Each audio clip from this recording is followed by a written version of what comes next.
Good evening, everybody. Nice to be here. Thank you for coming out on this kind of cold night.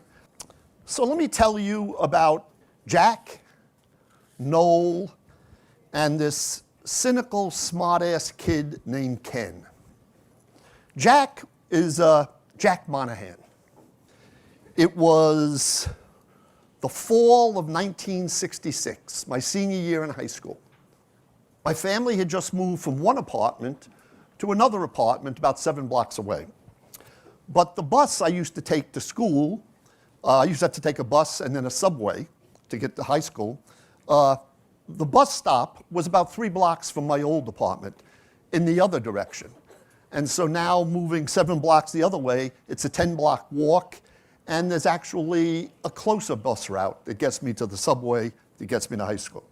So it's early fall in 1966, and I am standing at the street corner.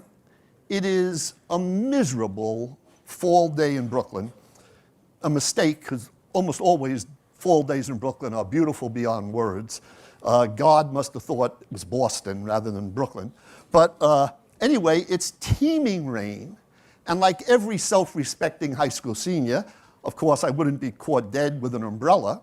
So I'm just standing out there in the rain at the street corner waiting for the bus to come with 3 or 4 other people, adults, all of whom have umbrellas. So I'm standing there and then waiting at the corner, and there's a stop sign, or stoplight rather, and at that stoplight there's an old car and the lights are flashing. And we're sort of looking at one another. Anybody recognize the car? None of us know it.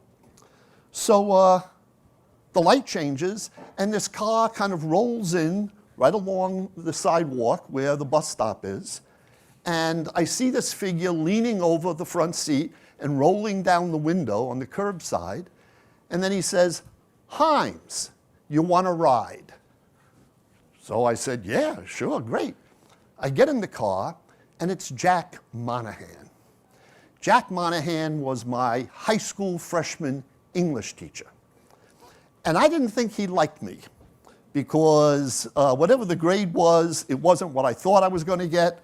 And I figured the only reason for that is no fault of mine. It has to be that he doesn't like me, right? So I figured Jack Monahan has it in for me. And then my sophomore year, I become convinced of this, because I am now about 5'9", 5'10", and I know it's hard to believe now, but back then I weighed about 115 pounds. And I go out for JV football, right? And Jack Monahan is the coach of JV football. So come the last day of cuts, I get cut. Well, now I'm convinced, because after all, who wouldn't want a 5'9", 120-pounder on their football team, right? So it's got to be Jack Monahan has it in for me. That's all I know about Jack Monahan for my years at high school. And then finally in my senior year, this guy stops on this rainy morning, picks me up. So we're driving into school. And he says to me, "I've never seen you before at this corner." And I said, "Well, that's because my family moved and now this is the bus I take to get to the subway." And he said, "So you're going to be out here every morning?" I said, "Yeah." So he said, "I come by here every day." He said, "I usually come by between 7:30, 7:45. If you're here at 7:30 and you want to ride, you got it. If I'm not here by 7:45, take the bus, don't wait for me, because it probably means I'm having car problems or I'm not feeling good." He said, "If you're not here when I come by, I'm not going to wait for you. Deal?" Deal. So from early fall till mid-June of my senior year, Jack Monahan picks me up, and I suspect between snow days and illness and everything else, maybe there's 6 days in the whole school year that we don't ride into school together. Now, as I said to you, I knew nothing about Jack Monahan other than he didn't like me, so I thought. Well, I learned as we're talking, Jack Monahan was a Norman Thomas socialist. Now there's about Fred and Sue, Tom Groom. There's about 4 people here who know who Norman Thomas was and Norman Thomas socialist. Norman Thomas was this guy, he was sort of the Bernie Sanders of the 1950s and 60s. He was not a communist, in fact, virulently anti-communist, but he was a socialist in terms of his economic policies. He opposed the Vietnam War. He was very strong on racial harmony and integration, very strong on economic justice, very pro-labor, strong for labor unions and the like. And Jack Monahan is an old Norman Thomas socialist. So we'd be riding into school, and he'd ask me every day just about, so what'd you read in the papers? Well, about all I read in the papers was how the Yankees did or how the Knicks did. I didn't pay much attention to the front of the paper. But gradually, because he'd always ask me these questions, I started looking at the front of the paper. Right? And we'd talk about politics and economics. This is '66, remember? So this is Lyndon Johnson as the president. It's the beginning of the Great Society programs. Lyndon Johnson is putting Medicare into place, Medicaid. It's the start of lots of anti-poverty programs. And we're talking about this stuff. It's also a time just after the Civil Rights Act is passed. We're talking about integration, busing in schools, all these kinds of activities. And Jack Monahan opens me up to another perspective on these things. Because my family was pretty conservative, my father was a union guy, but no big strong guy in union politics or anything.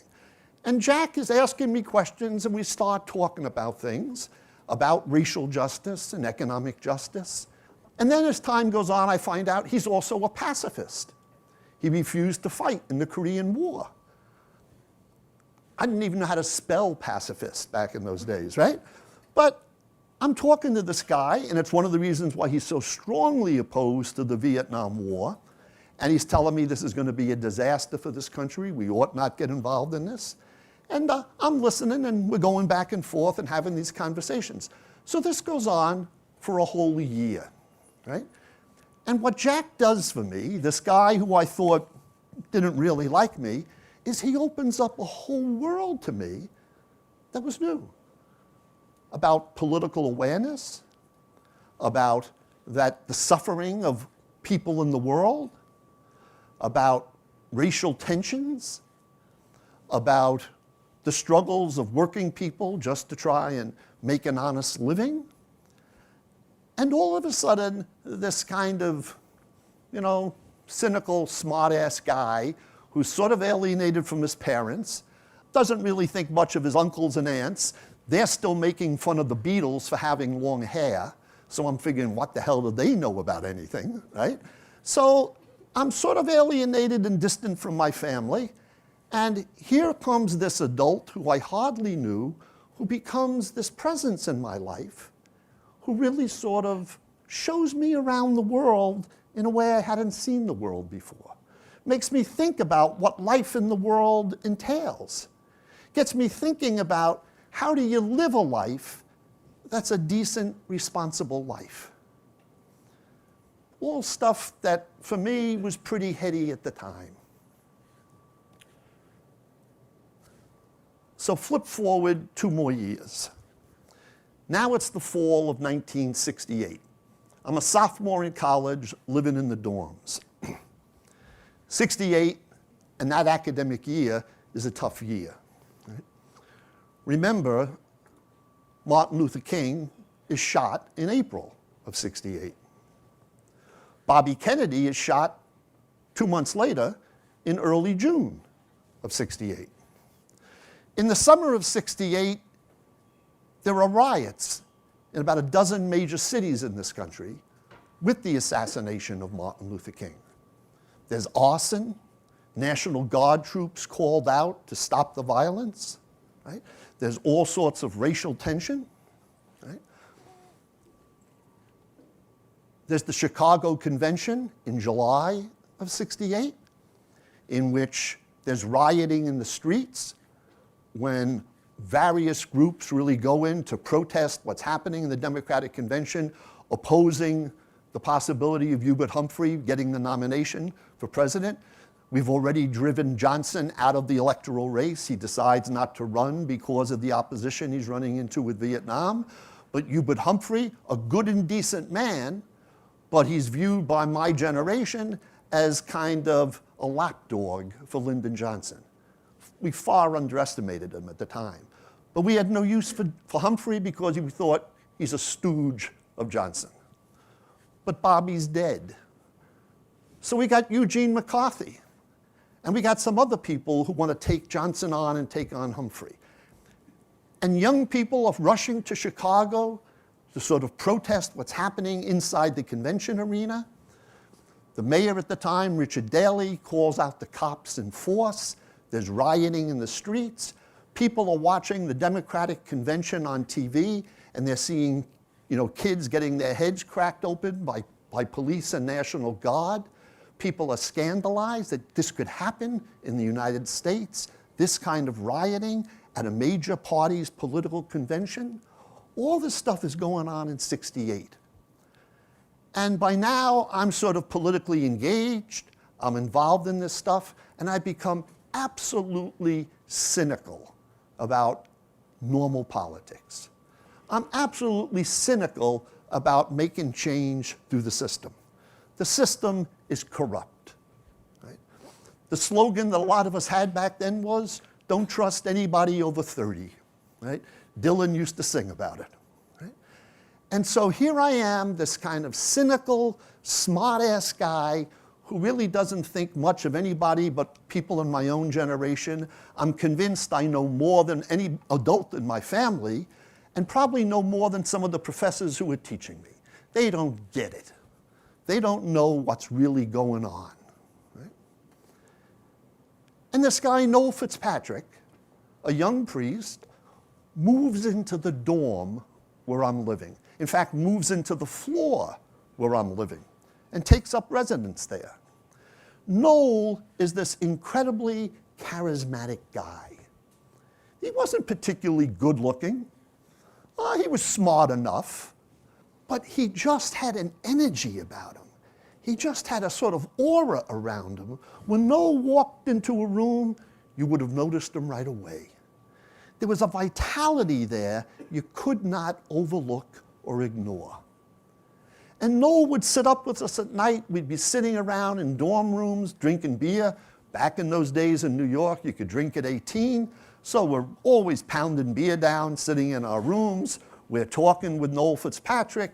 We're going through life. And finally, at a certain point, I'm one of the last guys to leave the room one night. And he says to me, Himes, I got a question for you. I said, yeah, Father, what's up? He says, why are you such a sarcastic son of a bitch?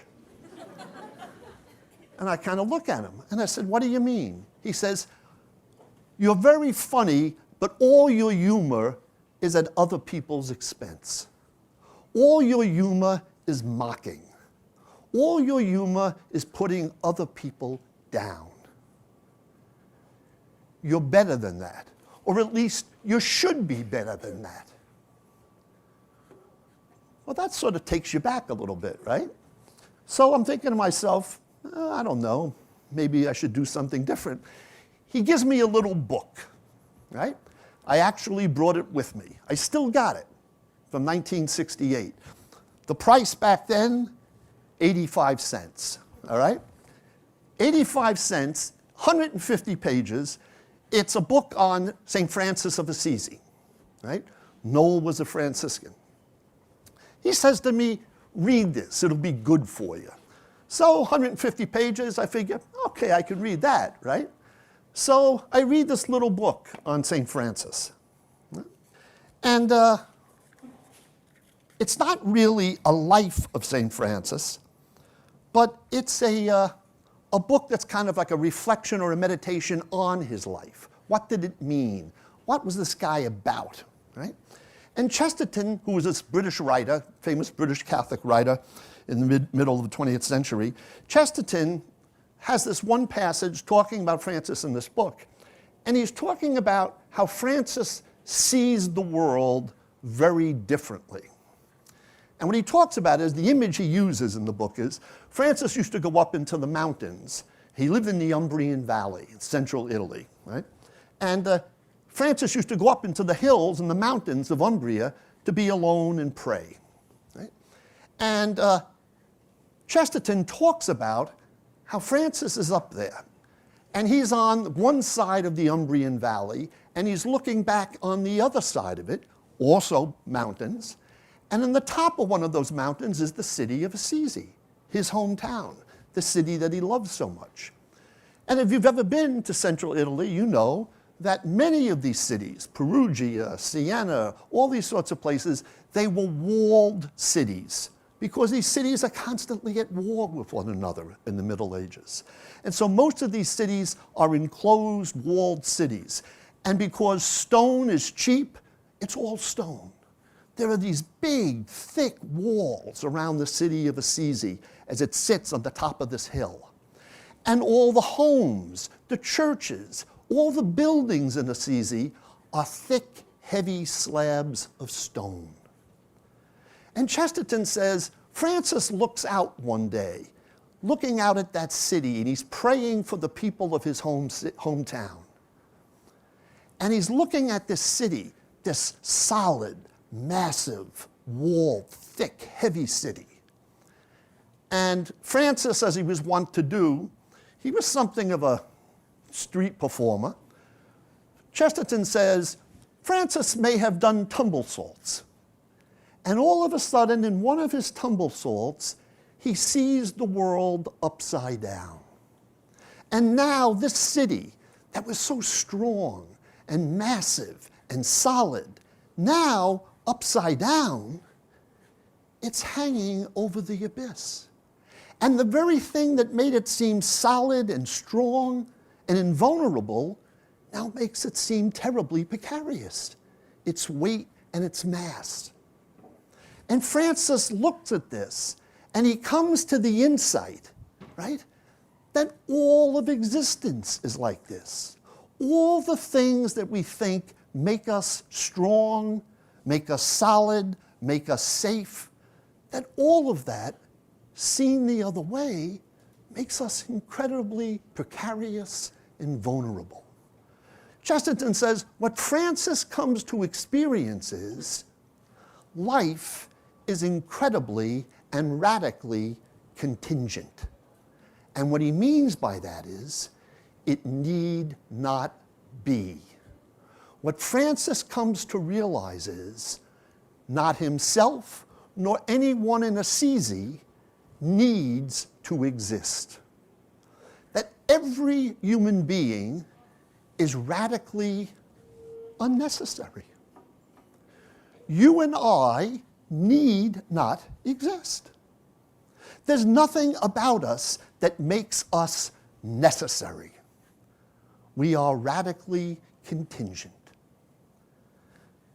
So what do you do once you come to that awareness? How do you think, once all of a sudden you realize, I am thoroughly and absolutely unnecessary, and there's nothing about me that I can make myself necessary? How does one deal with that sort of reality of contingency? And Chesterton says, basically, you got two choices. There's two options here. One option is to say, well, there it is. It's all random. It's all an accident. I need not be, but someone rolled the cosmic dice, and it came up snake eyes. I exist, right? I am, but I don't have to be. It's just by chance. It just so happens that I exist and this universe exists. But it could be something completely other. I need not be. That was one option open to Francis. He doesn't take it. The other option, Chesterton says, is that Francis decides the only reason that I must exist because somebody willed me into existence. The only reason I am is because somebody loved me into being. And what Francis comes to realize is, at the heart of it all is love. There is no other reason why any of us exist except for love. We have been loved into existence, not as a one-time event. What Francis realizes with that vision of the city, it's always hanging there precariously. It's always suspended over the abyss. You and I exist because God continues to love us into existence. What Francis realizes is we are not necessary, but that's not for him a cause for despair or cynicism. Rather, it's proof to him that there is a divine lover who holds it all in place, who makes it all happen.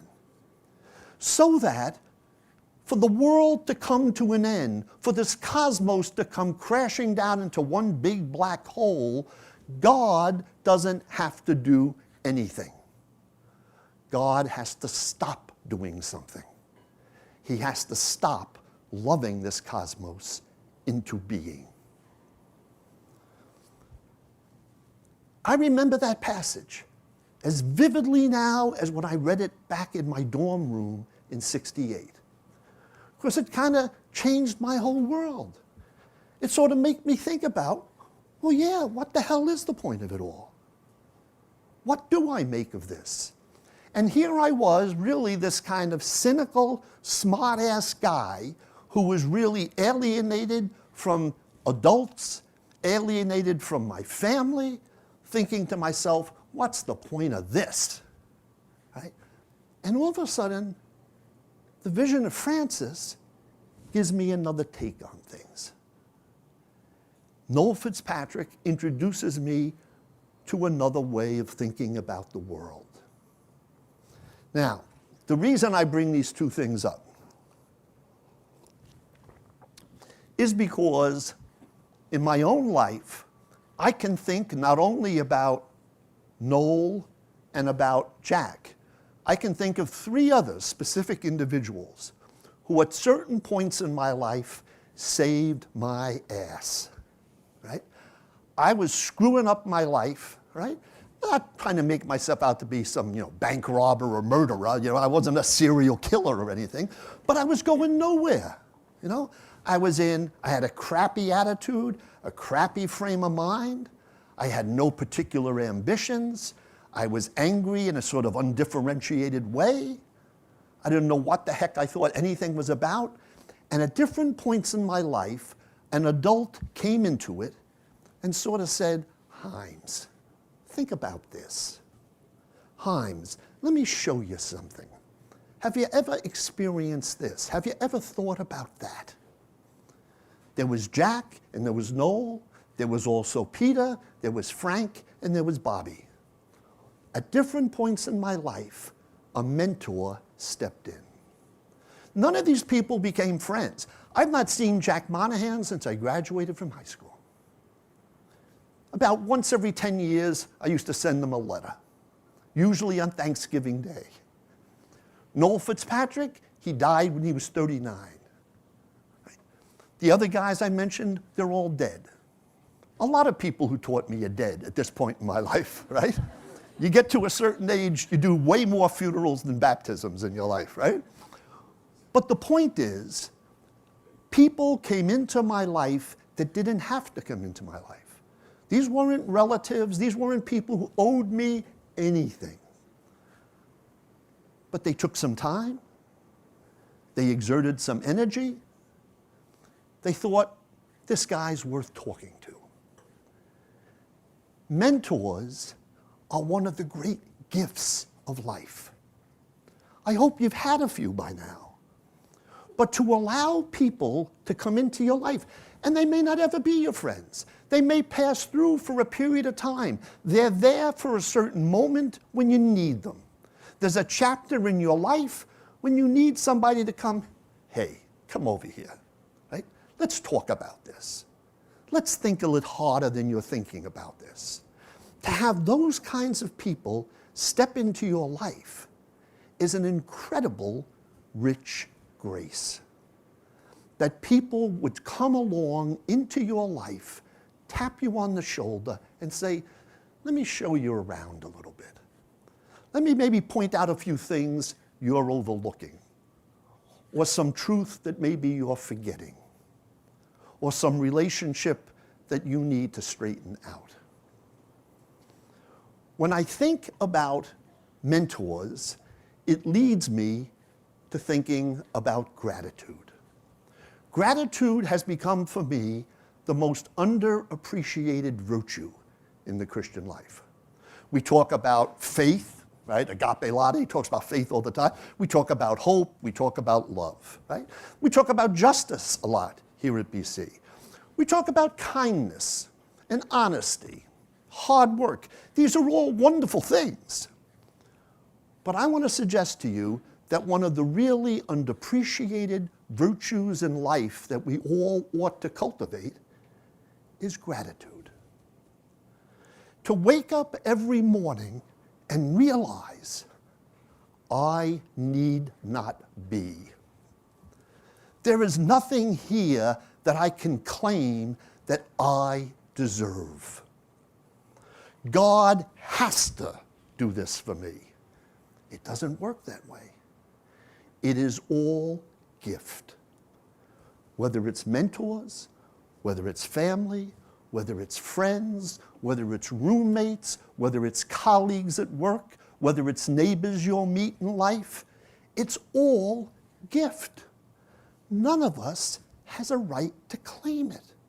We don't even have a right to claim the 24 hours of the day. It's all loved into existence. We are, I am, you are, because of gift, a gracious God. To wake up each morning and just for a moment to make that real in your mind. Just to wake up every day and say, thank you, God. Thank you for this day. I hope I do something with it that's worthwhile. I hope someone will touch my life or I'll touch theirs. And even if it's a day in which I screw up big time, the fact that at the end of the day, I can say, forgive me, God, that too is an incredible gift. That you have that kind of experience of God who is ever merciful and forgiving. That we don't have a God who holds grudges. We don't have a God who punishes. We have a God who loves us and sustains us in existence. To acknowledge that. To simply find some time every day to say, thank you. So an appropriate way to end, I suspect, is to say, thanks for coming. Thank you. Thank you.